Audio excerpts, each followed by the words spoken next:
Hello friends, ఈ వీడియోలో cool cake ఎలా తయారు చేసుకోవాలో చూద్దాము. మన బర్త్డేస్కి, స్పెషల్ అకేషన్స్కి మన ఇంట్లో మనమే ఈజీగా తయారు చేసుకోవచ్చు. ఈ కేకు 1.5 కప్పు మైదా పిండి కోసం నేను 3 ఎగ్స్ తీసుకుంటున్నాను. ఒక మిక్సింగ్ బౌల్ తీసుకొని దాంట్లో ఎగ్ వైట్ మాత్రం సపరేట్ చేసి తీసుకోవాలి. మిగతా ఎల్లోని వేరే బౌల్లో పెట్టుకొని ఉంచుకోవాలి.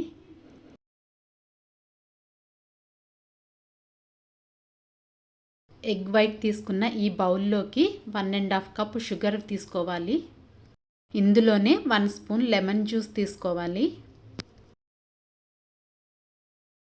ఇందులోనే 2 స్పూన్స్ వెనీలా ఎసెన్స్ కలుపుకోవాలి. ఇప్పుడు హ్యాండ్ మిక్సర్ తీసుకొని వైట్ ఫోమ్ వచ్చేంత వరకు బీట్ చేయాలి.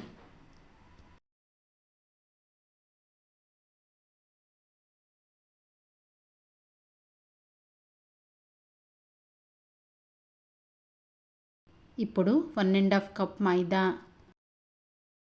1 స్పూన్ బేకింగ్ పౌడర్ తీసుకొని జల్లించుకోవాలి. ఇప్పుడు ఎగ్ ఎల్లో తీసుకున్న మిక్సర్ని విస్కర్తో కలుపుకుంటూ ఇందులో 1 cup milk, 2 table spoons oil వేసుకొని విస్కర్తో కలుపుకోవాలి. ఇప్పుడు ఇందులోకి జల్లించి పెట్టుకున్న మైదా పిండిని కొంచెం కొంచెం తీసుకుంటూ కలుపుకోవాలి. ఇలా కలిపి పెట్టుకున్న మిశ్రమాన్ని ఇంతకుముందు మనం రెడీ చేసుకున్న ఎగ్ వైట్ ఫోమ్లోకి మిక్స్ చేసి కలుపుకోవాలి.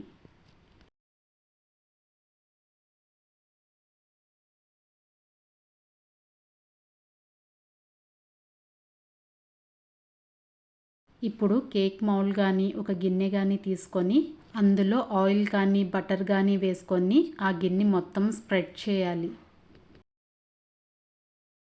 ఇప్పుడు ఈ కేక్ మౌల్డ్లో మనం రెడీ చేసి పెట్టుకున్న కేక్ బ్యాటర్ని ఇందులోకి వేసుకోవాలి.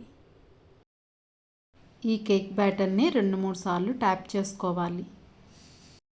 ఇప్పుడు స్టవ్ వెలిగించి ఏదైనా మందపాటి గిన్నె పెట్టుకొని అందులో ఏదైనా ఒక స్టాండ్ తీసుకొని దానిపైన ఇప్పుడు రెడీ చేసి పెట్టుకున్న గిన్నెను ఉంచుకోవాలి. దానిపైన మూత పెట్టేసి 30 నిమిషాల వరకు ఉంచాలి. ఈలోపు మనం కేక్ని డెకరేట్ చేయడానికి క్రీమ్ రెడీ చేసి పెట్టుకుందాం. ఇక్కడ నేను రెడీమేడ్ విప్పింగ్ క్రీమ్ తీసుకున్నాను. ఇది సూపర్ మార్కెట్స్లో దొరుకుతుంది. ఇప్పుడు ఒక బౌల్లోకి మనకు కావాల్సినంత క్వాంటిటీ తీసుకొని ఎలక్ట్రిక్ బీటర్తో బీట్ చేసుకోవాలి. ఇది ఎంతవరకు బీట్ చేసుకోవాలంటే ఈ క్రీమ్ స్టిఫ్గా అయ్యేంత వరకు, అంటే ఈ గిన్నెలో ఉన్న క్రీమ్ రివర్స్లో ఉంచినా కూడా కిందకి కారిపోకుండా ఉండేంత వరకు బీట్ చేసుకోవాలి. ఇప్పుడు ఇందులోకి కొంచెం వెనీలా ఎసెన్స్ని కూడా యాడ్ చేసుకోవచ్చు.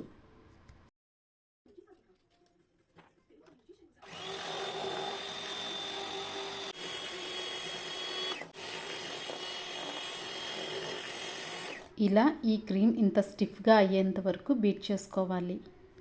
ఇప్పుడు క్రీమ్ రెడీ అయిపోయింది. ఈ క్రీమ్ని మళ్ళీ కొంచెం సేపు ఫ్రిడ్జ్లో ఉంచుకోవాలి.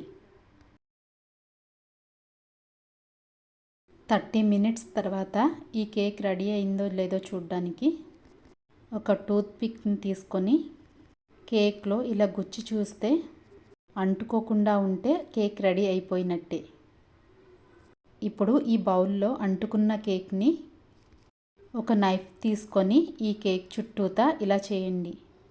అప్పుడు ఈ బౌల్కి అంటుకున్న కేక్ విడిపోతుంది.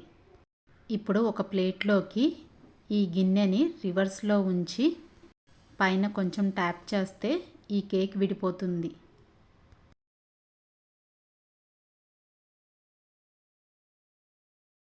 ఇప్పుడు షుగర్ సిరప్ కోసం ఒక గిన్నెలో 1 కప్పు వాటర్ తీసుకొని 1/2 కప్పు షుగర్ తీసుకొని వేడి చేయాలి. ఇప్పుడు ఈ కేక్ని ఏదైనా ఒక నైఫ్ తీసుకొని కేక్ని 2 లేయర్స్గా కానీ 3 లేయర్స్గా కానీ కట్ చేసుకోవాలి. ఈ కేక్ విడ్త్ చిన్నది కాబట్టి నేను దీన్ని 2 లేయర్స్గా కట్ చేసుకుంటున్నాను.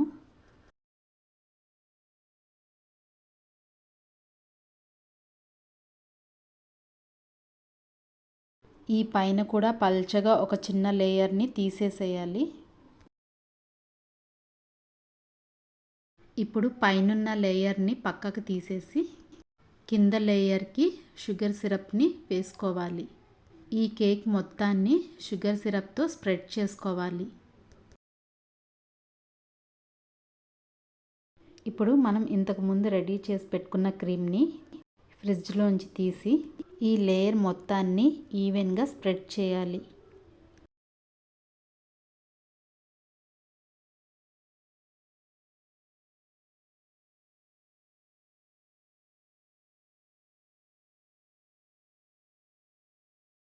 ఈ క్రీమ్ కంప్లీట్ అయిపోయిన తర్వాత దీనిపైన ఇంకొక లేయర్ని పెట్టుకోవాలి. ఈ కేక్ లేయర్ మొత్తాన్ని కూడా షుగర్ సిరప్తో తడపాలి.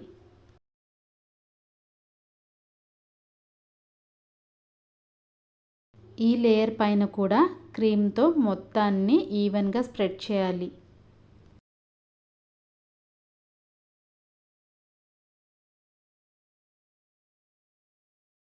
అలాగే ఈ కేక్ సైడ్ చుట్టూతా కూడా క్రీమ్తో మొత్తం కవర్ చేయాలి.